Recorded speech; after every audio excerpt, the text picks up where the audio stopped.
Good morning বন্ধুসকল, আমি আজি ৰাতিপুৱাই ওলালোঁ নগাঁও বাইপাছত অৱস্থিত এখন লাক্সাৰী ৰেষ্টুৰেণ্ট ডেষ্টিনিলৈ বুলি। তাত এটা বাফেট ব্ৰেকফাষ্ট পোৱা যায়, যিটো খাবৰ কাৰণে আমি ৰাতিপুৱাই গৈ ডেষ্টিনি পালোঁগৈ।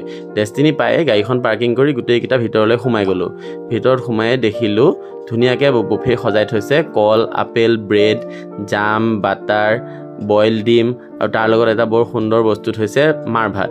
এই মাৰ ভাতটো মোৰ ল'ৰাটোৱেও খাব পাৰিলে আৰু বহুত অসুখীয়া মানুহেও খাবলৈ সুবিধা হ'ব। তাৰ লগতে আছে পোহা, কৰ্ণফ্লেক্স, চাহ, পুৰি, চব্জি আদি ধুনীয়াকৈ বহুতেইবোৰ বস্তু সজাই থৈছে। আমিও প্লেট ভৰাই আটাইখিনি বস্তু লৈ আৰামত খালোঁ। বৰ ধুনীয়া লাগিলে খাই। এই বাফেট ব্ৰেকফাষ্টটোৰ প্ৰাইচ হ'ল 150 টকা। 150 টকাত ইমান ধুনীয়াকৈ যে আনলিমিটেড ইমান ভাল কোৱালিটিৰ খানা দিছে, সেইটো বহুত ভাল কথা। আপোনালোকেও আহিব, নিজৰ বন্ধুসকলৰ লগত আহিব, ফেমিলিৰ লগত আহিব, খুব ভাল লাগিব খাই ব্ৰেকফাষ্টটো। এবাৰ খাই চাব আৰু মোৰ ভিডিঅ'টো চাই থকা বাবে থেংক ইউ।